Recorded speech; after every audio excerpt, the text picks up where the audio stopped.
Hi, Divine Harmony. It's good to have you on the show. Hi, thank you for having me. Oh, it's so good because you and I feel like we swim in the same deep waters of shadow work and astrology and really being able to see ourselves more clear. And I just love what you do in the world. So thank you, first of all. Thank you. Thank you. And of course, we're going through so much right now. So I really want to get to that at the beginning of this episode. Coronavirus, quarantine, people are freaking out, lots of fear on one side. On the other side, as I see it, people are really excited. There's this awakening, the birth of a whole new world. I'm just curious, how does astrology fit in and what has it been showing in terms of the charts around kind of what's going on and why we're here right now? Yeah, so there's very big astrology happening this year in 2020. A lot of astrologers have been talking about it for years leading up to now. Would anybody have predicted a pandemic? I don't know, but we saw, big things incoming. Two of the main things people have been focusing on is we had a Saturn-Pluto conjunction in January 12th, which is like a 30-something year cycle, starting a brand new cycle, so it's kind of like a new moon starting a new lunar cycle. Well, this is a much longer cycle.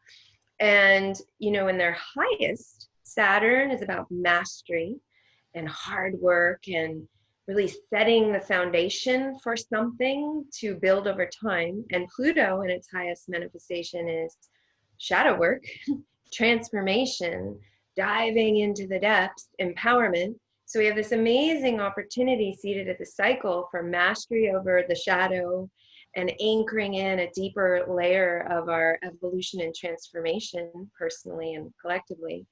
But the shadow side of Saturn and Pluto, which we're also very much seeing, Saturn is fear and control and rigidity and dogma, and Pluto is power, control dynamics and intense shadow, like not just the good shadow that you want to bring to consciousness, but dark stuff that's going on behind the scenes. And also huge fears.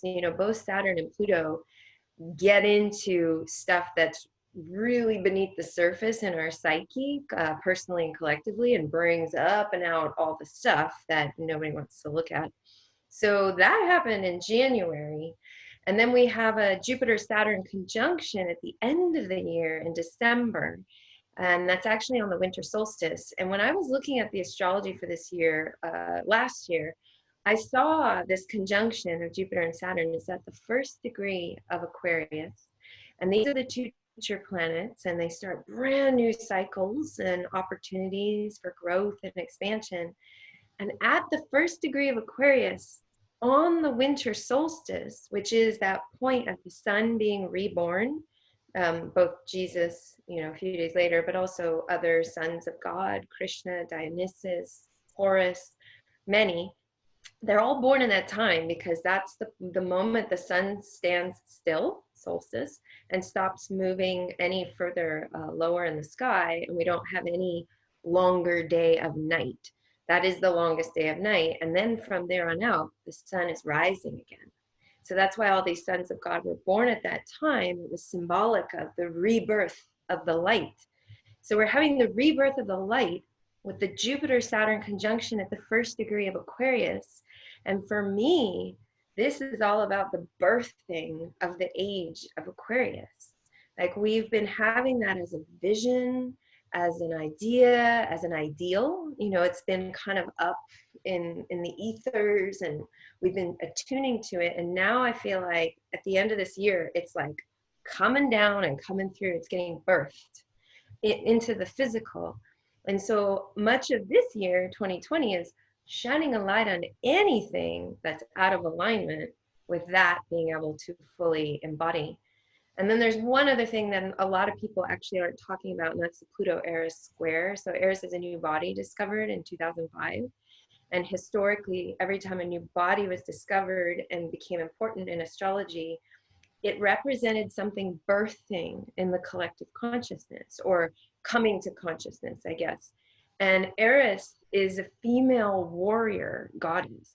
She is the goddess of discord and chaos. In her myth, she's the one who wasn't invited to a wedding party and she was pissed, so she shows up with a golden apple, tosses it to the goddesses, and on the golden apple it says, "To the fairest." And all the goddesses proceed to fight over who's the most beautiful. And, not something you'd expect from divine beings. And Eris really reveals what's in the shadow. And she does bring upheaval and chaos, but not just to create chaos, to reveal what has been going on underneath that nobody's been paying attention to. And that, to me, is the defining energy of what we're experiencing right now, because it is very chaotic and unexpected. And, everybody's lives are being turned upside down. And that's very Eris. Ooh, I have just goosebumps listening to all of this. It just feels so spot on. And something really is so confirming about astrology. This is one of the things I have loved in paying attention to my own chart and studying my own astrology over the years is when I see and hear these types of things, it just lands in my body as well, of course. Yeah. It's very comforting. And one thing I heard you say was age of Aquarius, and I feel like that's getting more and more buzz. I'm seeing it in more places. I'm hearing it more, and yet I don't feel like there's really kind of a clear understanding of what does that exactly mean. Could you just tell us a little bit about like what is the age of Aquarius? Yeah, so this, these are epochs. They're like 2,000-year cycles that we move through, that, you don't get to see living in an individual life, but throughout lifetimes and reincarnation, we've probably all been in many different ages. And we are in this shifting out of the Pisces age into Aquarius. The ages go backwards. And, there's a lot of argument or maybe discussion around when does the age of Aquarius actually begin. It's really hard to pinpoint in a 26,000 year cycle the precise day when something starts. So it's we're talking about big massive amounts of time. And so it's been a vision, Aquarius, so shifting into Aquarius, it's often the highest expression of the sign that we're wanting to kind of attune to.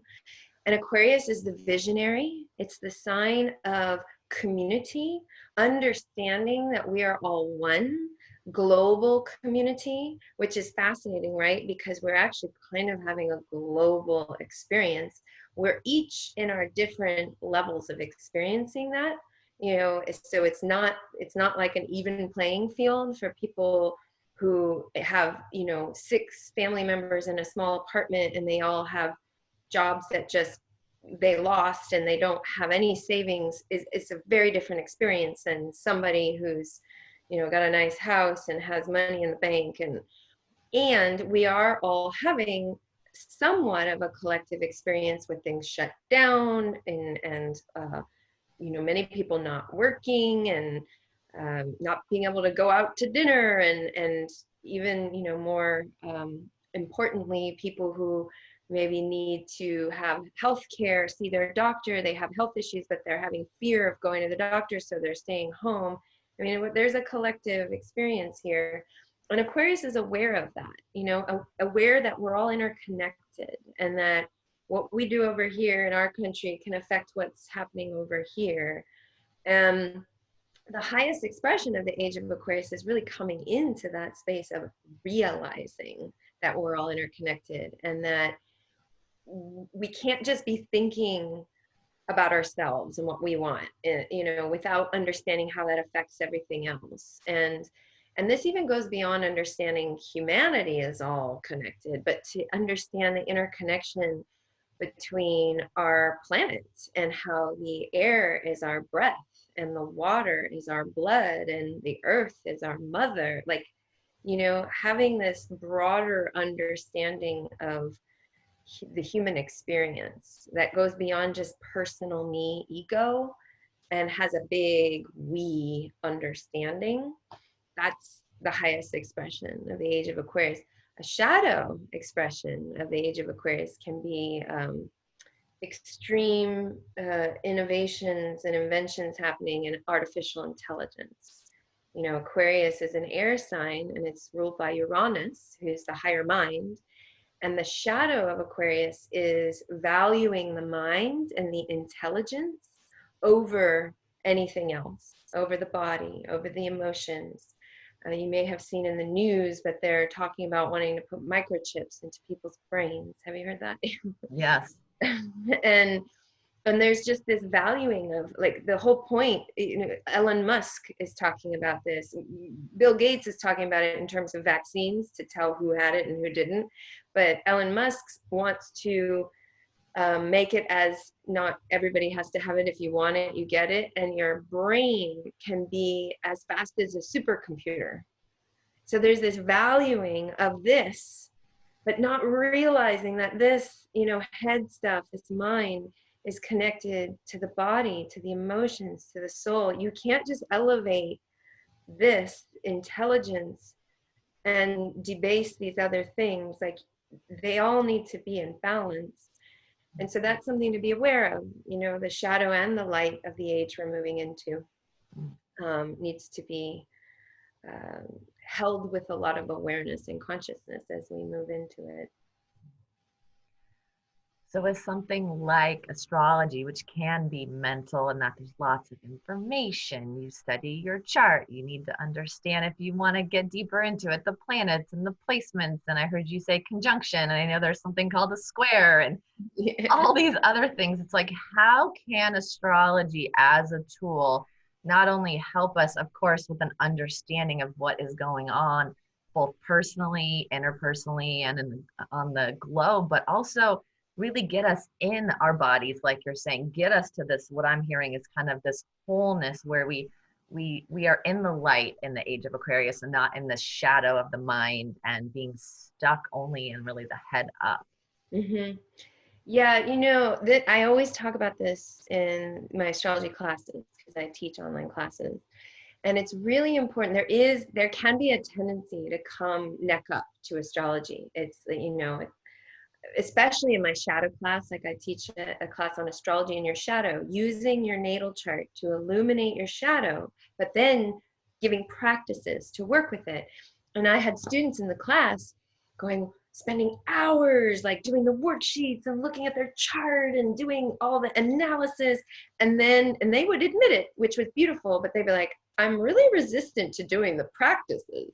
I'm spending hours analyzing the chart, but the practices, I haven't done them yet. And I'm like, those are actually the most important. You get the insight through the chart, but then you need to drop that insight down. You got to embody it. And in the shadow work class, I do that with like literal shadow practices to work with what we find in the chart. In like basic astrology, I try and teach people how to feel the planets and the archetypes, because that's how I got into it.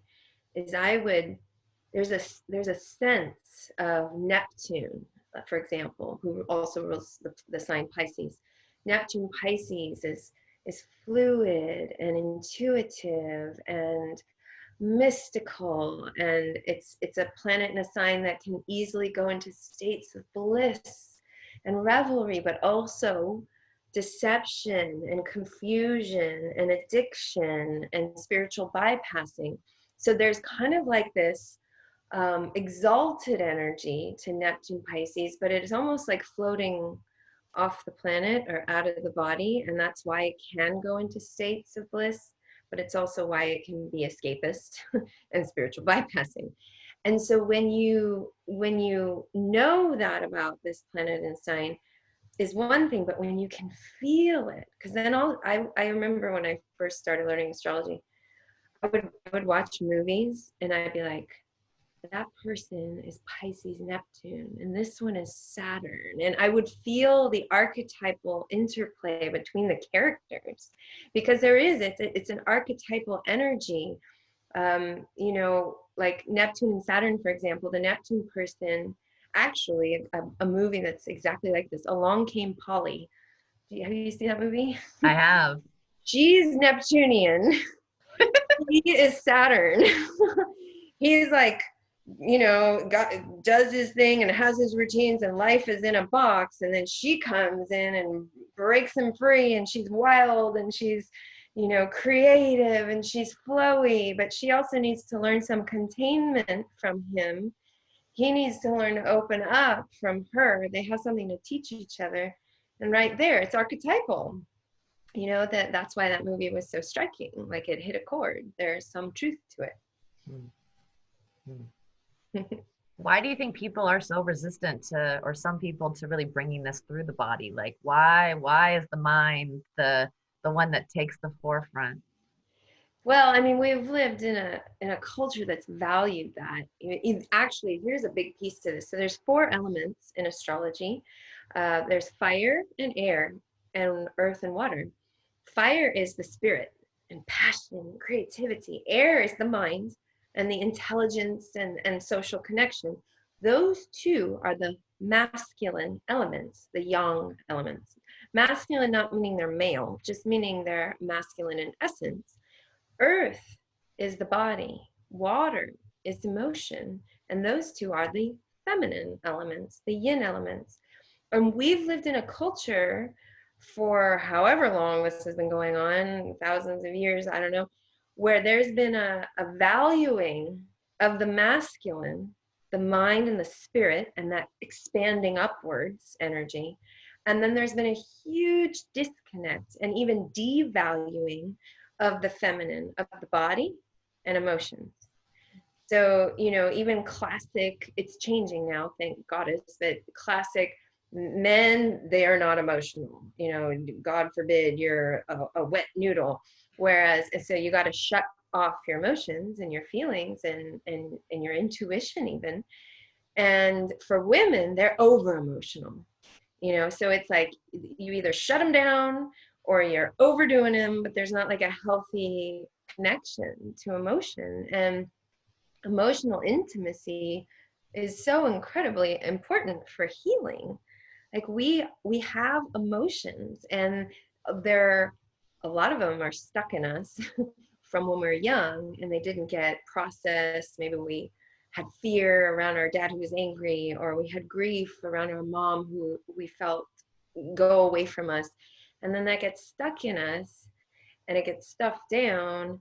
And then later on in life, we keep attracting people who trigger our fear or trigger our grief because it's unresolved, it's undigested.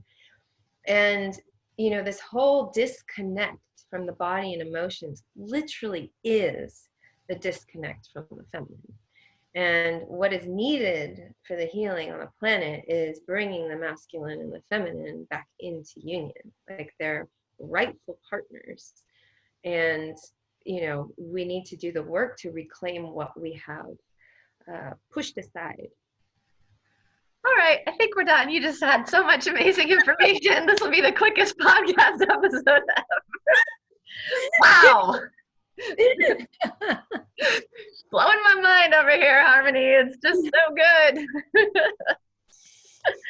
Oh, so shadow. I've heard you reference that a few times. And in particular, there was a story you actually told me when we spoke before we got on the line today about a time when you saw someone you've worked with really be able to use the chart, use astrology to go back and sort of pinpoint a moment where there was a pain or a hurt, like you're talking about, and it got pushed into the shadow.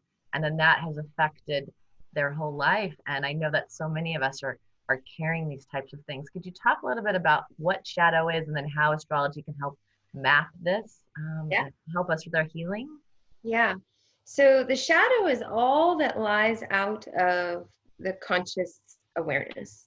So, we have a conscious sense of who we are and how we want to be seen, and anything that doesn't fit that gets put into the shadow. And it's often formed in early years of childhood, where we get messages from our family about what's okay and what's not. Like, if we grow up in a family where everybody represses their emotions, and God forbid we're a triple water sign and we're like incredibly emotional, then we're going to get messages, your emotions aren't okay, and those go into the shadow. Or maybe we grow up in a family where anger goes into the shadow, or whatever it is. And so these things get tucked aside because we get very clear messages that I'm not going to be loved, or I'm not going to fit in, or I'm not going to be understood if I do that. So I need to do this. And then it gets put into the shadow. There's also some of our greatest gifts in the shadow. Carl Jung called it the golden shadow. So our brilliance, our radiance, our full power, our amazingly open hearts, those also can get put in the shadow, especially if we're raised by, say a parent who they couldn't fully shine. And so when they see you fully shine, it triggers them, and they, consciously or unconsciously kind of put you down to get you to dim your light. And so all these things get put in the shadow. Carl Jung actually studied astrology, and if you haven't heard of him, he's this amazing depth psychologist, and he did a lot for the depth psychological field around archetypes and the unconscious. The unconscious is, well, actually a really good metaphor for understanding the unconscious is an iceberg. So, you've probably heard the geology of icebergs is what you see above the surface is usually like a third or less the size of what's below. Like the iceberg is always huge beneath, and what you're seeing above is just a fraction of it. What's below the surface of the water is the unconscious. What's above is our conscious self. So we think we're just what's above the water, but there's so much down there that unless we go deep diving, we're not going to see it. And so Carl Jung studied astrology, and he has even, I'm not going to quote the exact words, but in one of the books I read, he said that when he came to like a kind of intense place in therapy where they were kind of stuck somewhere, it wasn't moving forward, he would cast the person's chart, and in the chart he'd find the answer of whatever it was that was getting stuck, and he'd use that information to help people go into the next level of their psychological work and healing. So when I do readings, in the in-depth reading, which is when a new person comes in and we look at the natal chart, I'll look for things that could have happened in those first years. And I mean, this has happened so many times, but there was one example I gave you where this woman was having a lot of relationship issues in her adult life, and she didn't understand why, because she had parents that were amazing and they loved her and they were good enough parents. They weren't perfect, but they also didn't do horrific things that would make her think, this is why I'm having so many issues. And so we looked at her chart, and I was like, well, what happened when you were 2, or maybe it was 2.5? I don't remember the specifics. And she's like, well, I don't know. And then we kind of traced it, and it turns out that at that time, her mom was pregnant with her younger brother, and there was difficulty with the pregnancy. And then I think the baby came early. So the mom actually had to go away. The mom had to go to the hospital early, was having problems. The baby came early, then the baby was in the ICU. So the mom was gone for a few weeks, and this child was 2. The child felt abandoned. The child felt the loss of mother. And that was pivotal. Even though mom came back and was loving and there, mom was gone. And that imprinted itself on her psyche. Later in life, she was finding that pattern of emotionally distant partners, people that were there and they'd be gone, having a lot of fear come up in relationship that she was going to be abandoned. This was all happening because of what happened when she was little. And it wasn't on purpose. The mom couldn't do anything about that. It was an emergency. She had to go to the hospital. And yet it impacted her on a deep, deep level. And when we unlocked that, it was like a light bulb went on for her. And she was like, oh my God. And she ended up taking that insight into therapy because she was doing regular therapy. And her therapist did some really deep work on this thing that hadn't come forward yet. So yeah, the natal chart is a map of the soul.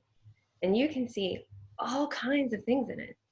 You can see your lessons and your gifts, your shadow and your lights. You can see childhood stuff that happened. You can see future trajectory paths. And you can also study your chart for like decades and discover new things. So it's not like you study it, you know, for a year and you've figured it all out. Like I still discover new things about my chart. And I've been doing this for 23 years, I think. Yeah. Wow.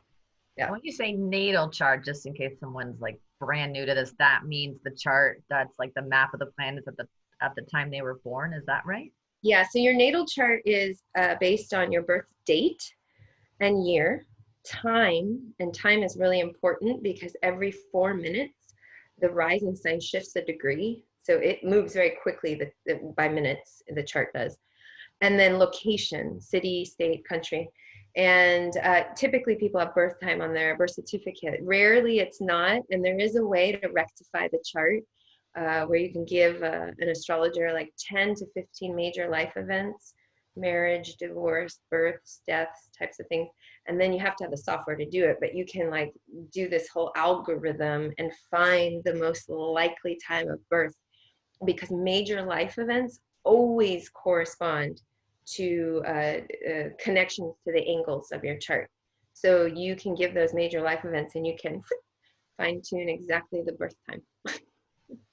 Wow. Yeah, it's pretty amazing. I mean, I think it's fantastic. Obviously, I made a whole career out of it. How much does someone need to really get into this in order to really understand the basics of astrology and their chart?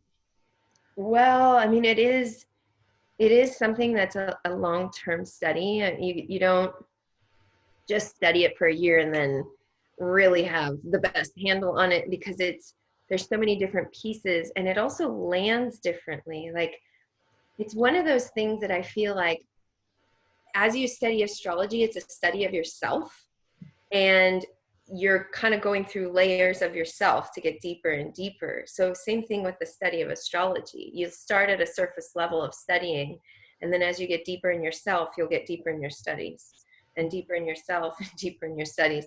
That's why it's important, if you're working with an astrologer, you want someone who's constantly studying and doing work on themselves, because you want an astrologer that's evolving in their inner work as well as their outer work. That's going to inform how far they can support someone, or take someone as a student or a client. Amen to that. Our inner work is so critical whenever we're in the kind of business of helping others, serving others, and we can really only help them as much as we've already helped ourselves. And I love that sort of evolutionary track of being on the spectrum and being able to support others by supporting ourselves. Yeah. Now, what about women in particular? I mean, I know it's not that black and white, but what does astrology offer, say, a woman listening to this podcast? Like, what could be a few gifts that she could really get out of doing this type of deep work with astrologer like yourself or someone else? Well, just, probably like 90% or more of my clients are women. Interestingly, I mean, there's definitely men that are into astrology, but it's not as common. I look forward to that changing. I feel like more men are getting to a place of really wanting to understand their inner experience, especially this whole shift that's happening. That's also part of it. We want the elevation and healing and valuing of the feminine, but we also have to understand what role men have been forced to play. They've been forced to be the breadwinner and just focused externally and on money and on career, and they've in that experience had to be disconnected from their feminine to do it. So we're all changing in a transformation. But for a woman, it's, for me, I can just speak for myself. When I first got into astrology, it was like light bulbs went on. And I feel part of it is I feel like I've been an astrologer for many lifetimes. So part of it was like, I know this language, it was like so familiar. But it was also the level of insight into myself, and especially into the higher and lower expressions of things in my chart, so that I'm aware of, okay, this can be the shadow and how that plays out. And this is, the highest point of light that's possible. Where am I on this spectrum? And what do I want to do to work with what's, in the shadow undigested, to bring it into consciousness so that I can bring more awareness to whatever maybe this dynamic is. So self-awareness, self-understanding, profound with astrology, but also understanding others. Because astrology, when you study astrology and you get beyond just your natal chart, you learn about charts and how they link together, synastry, composites, the astrology of relationship. And it's been so pivotal in me understanding dynamics with people, understanding why there's this synergy and we get along great with certain types of, people and energies, and why there's like clashes with or others. And then there's always something there for me to learn, and both sides of things. And very often the people you just love, there's something about their energy that you either have and it resonates, or it's something you aspire to and it resonates, and it's a mirror for you. People that trigger you, that's also a mirror. It can go one of two ways. It's either mirroring for you something you're not owning, like you're really triggered by an egotistical person because you've got egotistical tendencies you're not owning, or it could be the opposite, like you don't actually have a healthy ego, you collapse your boundaries constantly, and somebody who's got high ego is going to trigger you because you do the opposite. And so the whole relational field and understanding the connections and how we can activate each other but also trigger each other is fascinating. And then as a mother, when I had my daughter, I got really into children's charts, because seeing her chart and working with it over these years has been so incredibly helpful in understanding who this being is. It's also fascinating, actually. I can clearly see what she gets from me, what she gets from her dad, and then also like who she is in her own person. And there's, places with your children where you guys just get each other. And then there's places where you're like butting heads, and you can see it in the chart. And it helps you, at least for me, step back so that I can see this person and who they are, who they came in to be, not just what I expect them to be or what I think they should be, but like there's a whole kind of mind expanding awareness of this being who's in my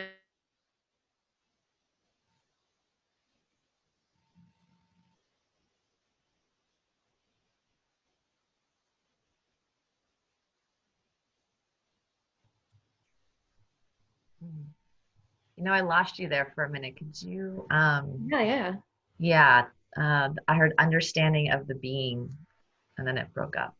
Okay, so I don't even know, I was sort of like in a flow. So working with children's charts has been so pivotal for me in just understanding the essence of who my daughter is, for example, or when I help parents, who their child is, who has shown up to be in their care, but they are their own being, and their path may be quite different than ours or what we expect for them. And how can we support their unique path? And that's been huge for me.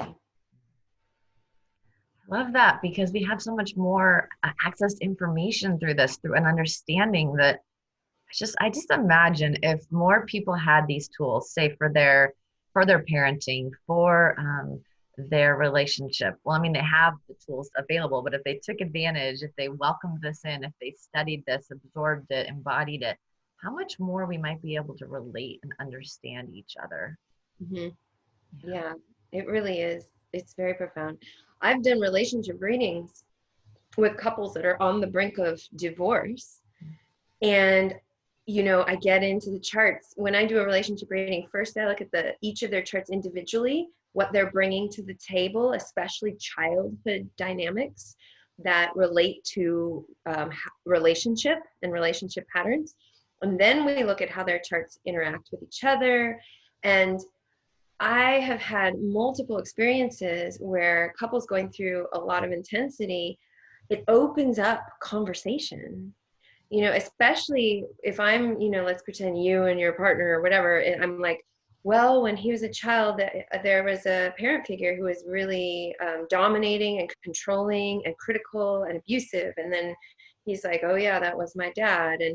And then, you know, all of a sudden, like seeing that your partner as this little child who was criticized and emotionally abused, and then all of a sudden understanding when they hear me say something critical, they're being pulled back to that time. They're not even paying attention to the content of what I say. All they have a red flag, criticism, you know, and it's like triggers, and it just brings this awareness. And if two people are willing to do that work together, it's phenomenal, because the healing that's possible is profound. You know, healing those patterns and helping to support the little inner child of each Yeah. other. Yeah. So good. Yes, to all of that. And to people doing this work together, to partners coming together, looking at themselves, being aware, seeing their different parts, their shadow, their inner child, their inner critic, and all of this, and being able to really meet each other through that and opening up in the awareness. It's just, that's such a gift, not only to each other, but really to everyone around them, to the world ultimately. Because when we do our work, right, it reverberates out and affects everyone else. Yes. Now you spoke of relationships. Again, I'm not the astrologer here. You are, but what I've heard is that we've got a Venus retrograde coming Oh, up.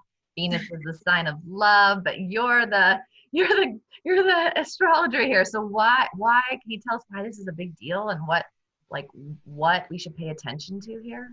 yeah. This is a very big one.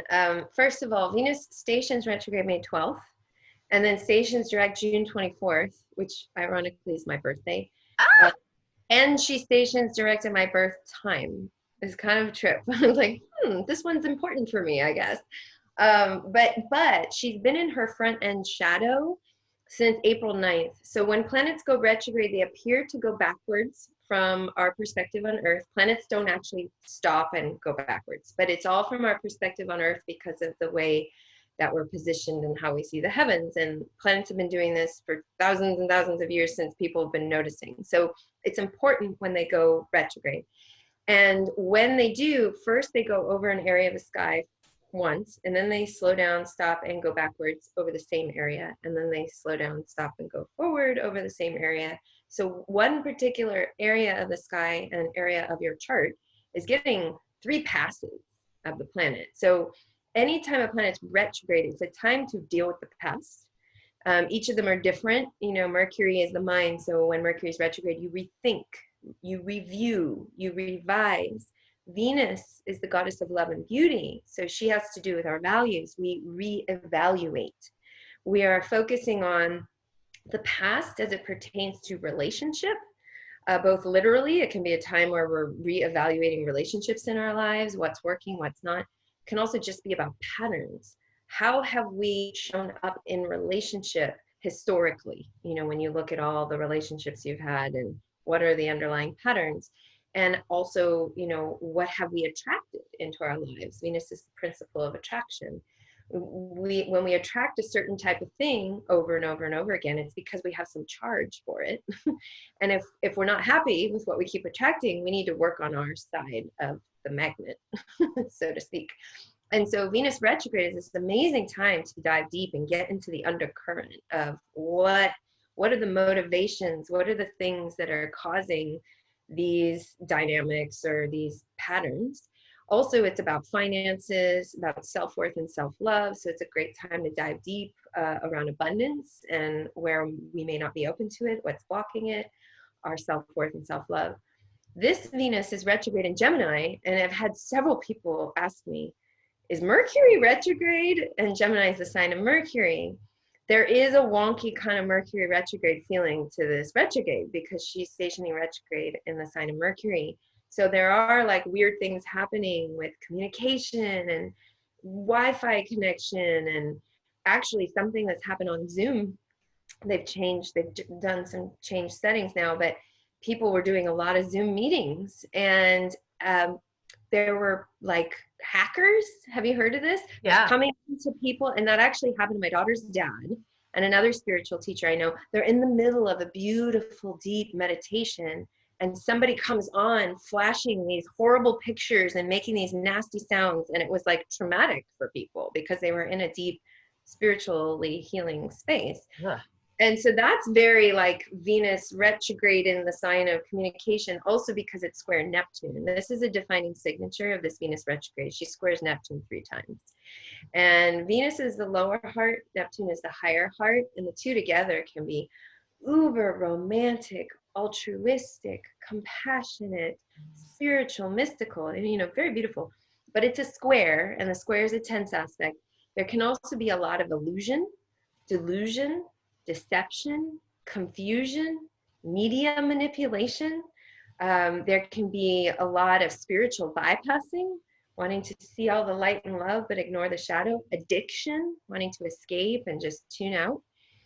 And I did a whole hour video on the Venus retrograde. It's on my YouTube channel, but I talked about how this is a really good Venus retrograde to come back to beginner's mind and come from a place of, I don't know, let's see what's true here, instead of coming from a place of, I know everything, I know what's really going on, I have it figured out, everybody else is crazy, you just need to listen to me, because there's a lot of that flying around right now. And it's like everybody would benefit from having a little more humility and checking in and wondering where we might be seeing something incorrectly before we're pointing to everybody else and how they're seeing things incorrectly. Mic drop moment. Boom. Yes. Thank you for saying that. Yeah. So, and she squares Neptune 3 times. So this really till the end of July, we're in this kind of nebulous space where it's going to be very hard to discern what's true, what's a lie, what's fact, what's fiction, what's right, what's wrong. It's like very nebulous and easy to be deceived or deceive ourselves, easy to be coming from spiritual ego and thinking we're seeing it all. And then there's like something really big down in the shadow that's not being addressed. So it's a potent one. It really is.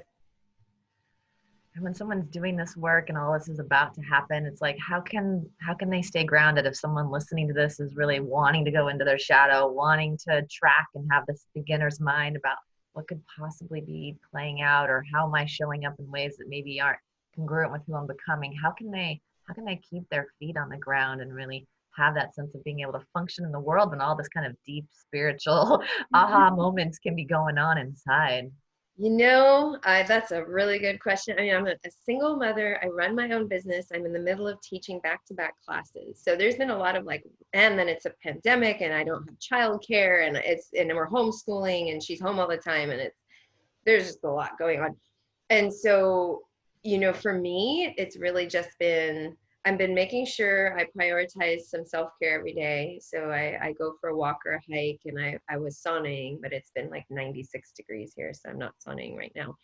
So I make sure I do self-care, but then I also I'm making sure I do the things that need to be done each day, one step at a time, so that I don't get overwhelmed by the 100 things on my to-do list, but I just start, and have a good rhythm, have a routine that feels healthy for me.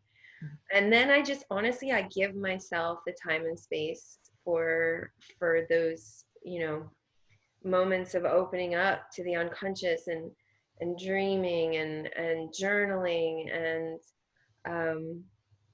sometimes the practical side of me that has 100 things on my to-do list will be like, can you really spend this time right now reading this book? And it's like, actually, can I not? Like, I need a break. I need to drop in. And so I've been being as conscious of that as I can, while homeschooling my child and running a business and all the things, grocery shopping with face mask and gloves. I thought that would be kind of fun at first because I don't know, there was just something kind of different about it. And the first time it kind of was, and then every other time I'm like, I want to get out of here as soon as possible. You know what the key is? What? You go as soon as the grocery store opens. I drive, the nearest Whole Foods is 45 minutes for me. And so every 2 weeks I do a Whole Foods shop, and then I do the local shops with the little health food store nearby. And I go as soon as they open. Barely anybody's there, and then I'm in and out. Yeah. I love that. Yes, you got to get up early. You got to go. And Yeah. yeah, try to avoid all the people. I know last People, time, and then all the people touching everything, I and know. yeah. Last time I had this woman kind of following me around and she'd get real close to me and I'm like, ah. Like, didn't you read the memo? No. You know what I realize is because I'm wearing a mask, I mean I know this about myself. I rely a lot on my facial expressions and my mouth in particular. I smile. There's a lot of kind of communication that happens based on the face I'm making, and people can't see See, that when the mask is on. And so I'm having to kind of actually have a different association with how I communicate in those moments. It's been humbling, but it's also provided me an opportunity to try out some different things. So I appreciate that. and your eyes are very expressive. Like your smile always reaches your eyes. Your eyes are very much a part of that. And so maybe it's like, you know, being like from the Middle East where you have the veil on and now you just have to do it all through your eyes. That's what I'm seeing. I like it, you know? It can be really fun. Yeah. So thank you so much for coming on today. This has been just incredible. I know that you have so much just to give, and there's just a beautiful opportunity here for people to do this work if they feel called. So how can they get a hold of you and learn about your classes and go on this deep dive if they want to? Well, my website is divineharmony.com. And actually, yes, my real name is Harmony. It's my astrology website name is Divine Harmony. And on there, I mean, I have a membership service. I do horoscopes and gate calls for the new moons and for the solar gates. But I also have a lot of free content that I write as well. And then on there is listed up in the toolbar classes. I'm going to have my Foundations of Astrology class teaching the basics, the planets, signs, houses, and aspects is going to be in July. And I'm contemplating doing my Astrology in Your Shadow class again in September. I actually only do it once a year, but I'm getting a lot of requests to offer it again because of what's happening this year, and people are like interested. So I'm looking at offering that again. And I do readings, but I'm booked like several months out right now. But I do readings. I love doing them. And yeah, I'm on Instagram, Facebook. You can find me. Divine Harmony. The readings are awesome. Highly recommend them. And yeah, there's just so much magic here. Thank you again. Thank you. Thank you.